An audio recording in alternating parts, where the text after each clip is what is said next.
Folks, as we all know, Disney has gone completely woke. Look at me, sure. Look at me, sure. I am the Snow White now. I don't think they're going to buy it. I don't think they're going to watch it. I don't think they're going to like it. We hate the diversity, equity, and inclusion casting and writing in movies. Hi everyone, welcome back to my channel. If you are new here, welcome. Drop a shout out in the comments below and don't forget to hit that like and subscribe to stay up to date with the latest in Hollywood goodness. Hope you all enjoy what comes next. If we take a look at some massive theaters, it's not looking too good. Here's one in the Metro DC area, Tyson's Corner, completely empty on a primetime Saturday. One of Utah's largest theaters at 5 p.m. and 7:40 p.m., both completely empty. The massive TCL Chinese Theater looking pretty rough right now. Not a lot of seats taken at all. And even the busiest theater in Montreal is not getting a lot of attention here either, with one seat taken. Theaters in Toronto, not many seats taken. And once again, just no seats taken. Another theater in Toronto. And finally, a theater in Ottawa, barely any seats taken. What did you think was going to happen when you chose specifically this actress for the job? I don't need your business.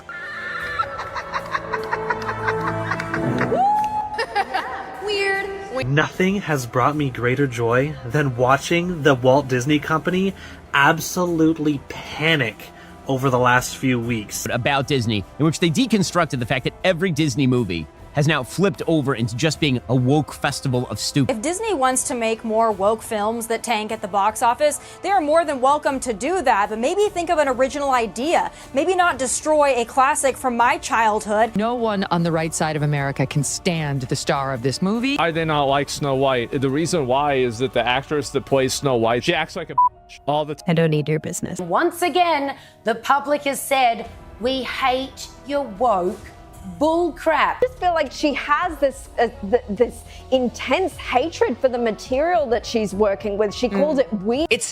This is truly like, she has to go. I'm sorry, Disney. She has to go. I don't need your business. She thinks she should get paid more because she has to wear that dress. She should get paid for streaming for every hour she has to wear the dress. I mean, talk about biting the hand that feeds you. Not only are you being casted in a classic film to remake it, but you don't seemingly like your own character. So she comes off as an insufferable, whiny brat. Cast a guy in the movie, Andrew Burnap, great dude. All of Andrew's scenes could get cut. Who knows? It's Hollywood, baby. It's Hollywood, baby. It's Hollywood, baby. Hollywood, baby. Yeah. Weird. Super weird. So we didn't do that this time. What an idiot I've been as a young person in this industry who has no filter and no idea what she's doing. And to everyone who hates when I win, the winged victory came to the Louvre in pieces, and people still line up to see her. And I can only hope that despite my flaws, and despite my cracks and my breaks, and there are many of them, that at every premiere and everything I do, people will wait in line to see. Well, I'm sorry they didn't line up to see your love quite clearly based on the box office numbers. The reason we had Rachel Zegler on the docket is she's an asshole. I don't need your business. So hopefully this flops so hard that they finally learn their lesson. Disney's Snow White remake has become the company's worst nightmare. The film has reached a humiliating new low, sealing its place as the worst-rated Disney release of the decade. Imagine spending $250 million on a movie and nobody shows up. 1,200 theaters already dropped the movie from the big screens. Rachel, the insufferable Zegler, strikes again. From New York to Toronto, LA to Shanghai, theaters playing Disney's Snow White look like post-apocalyptic bunkers. Rows and rows of empty seats on a Saturday. Not just a flop, a funeral. TikToks are going viral of empty showings. Some cinemas are reporting 1, maybe 2 people in a theater built for 500. One person joked, "It's the perfect place to take a nap." Disney didn't just miss the mark. They lit $250 million on fire, waved it around, and then acted shocked when no one clapped. But here's the kicker. This isn't just about a bad movie. This is about what happens when a billion-dollar studio loses touch with reality, and the public claps back. Hard. Say all you have to do to make your wish come true is let it echo, echo, echo. It's awful, generic. Never mind that the lyrics make no sense at all. All you have to do to make your dream come true is let it echo. Let's talk numbers, the kind that makes shareholders cry into their Mickey Mouse mugs. It's not just about one person, but total mismanagement from Disney that contributed to this absolute disaster of a movie. Disney poured $250 million into Snow White's live-action remake. Global box office, a humiliating $195 million, and that's before marketing. Over 1,200 theaters have already yanked the film off their screens. In cinema speak, that's a mercy kill. This isn't just a financial flop, it's a brand crisis. Disney's Golden Goose just laid a very expensive, very rotten egg. And if you thought 2024 was rough for them, this might be the year they break. Now, one thing that is already universally known at this point by the general public is the fact that Disney is in full-on damage control. We know that they are in full-on frantic mode as we speak because Bob Iger, the board of directors, the many executives over there, they are seeing the negative press. Rachel Zegler and her behavior. And if it was just one comment, it probably would have been forgotten by now. But it was comment after comment, and it was pissing off everybody, pissing off old Disney fans, pissing off new Disney fans, pissing off Trump supporters, pissing off all of America. And it became such a disaster that they had to shut her up, which was the smartest move they made. If you disagree with the sentiment, I don't need your business. Now, let's talk about the face of the disaster, Rachel Woke Queen Zegler. She was cast as the iconic Snow White, and somehow became the villain of her own fairy tale. In interviews, she slammed the original story, called Prince Charming a stalker, and mocked the film she was paid to promote. That's right, Zegler publicly dragged the source material that built Disney's empire. Viewers weren't charmed, they were furious. She didn't just alienate old-school Disney fans, she insulted them. And when people pushed back, her response was basically, "I don't need your business."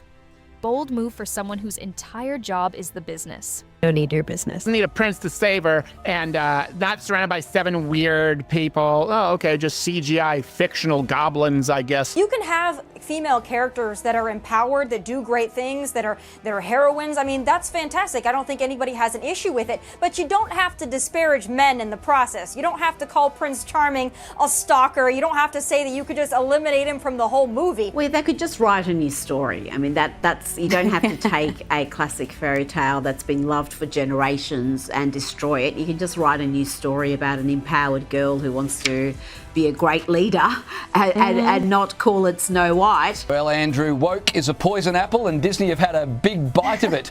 This movie should be called, they should call this movie Snow Woke and the 7 Pronouns. It's so bad. If you were to watch this movie on an aeroplane, Andrew, you'd walk out. Social media did not hold back. The memes came fast, sharp, and brutal. Snow Woke and the 7 Pronouns. Mirror, mirror, who destroyed the box office this year? Even the dwarves quit halfway through production. It's not just mockery, it's movement, a full-blown revolt against what many see as Disney's obsession with political messaging over storytelling. One viral clip showed a completely empty IMAX in China. And even there, where Disney spent big on marketing, people stayed home. The people have spoken, and they said, hard pass. As a good reporter, I went to check it out myself yesterday here in Shanghai. Now, including myself and my friend, the entire IMAX cinema had just 5 audience members. And that is despite Disney going all out in their promotion of the film here in China. There was even a poster in the elevator at my apartment complex. Okie dokie. I am walking into Snow White, 2 p.m., now seating.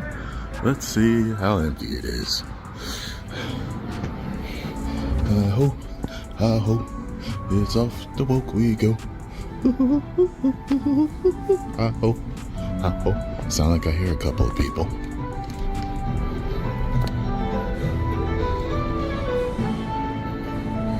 One, 2. Okay. 2. Now, here's where it gets spicy. Behind the scenes, Gal Gadot, the evil queen herself, reportedly wanted nothing to do with Zegler's PR disaster. Insiders say tensions were high, with creative clashes and political differences boiling over on set. While Zegler fumbled interviews, Gadot kept her distance, professionally and publicly. And insiders say that a battle is still to come between these 2 actresses, as the tension is reaching boiling point, so much so that Gadot had to get her legal team to try and keep Rachel from being Rachel and making the situation worse.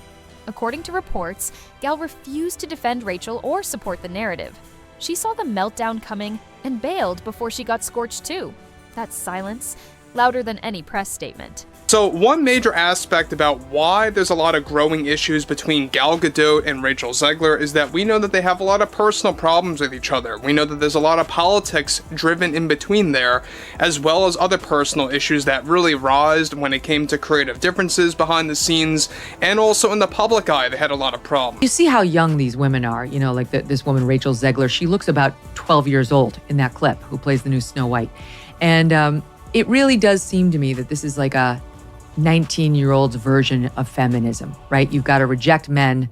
They have to be painted as toxically masculine.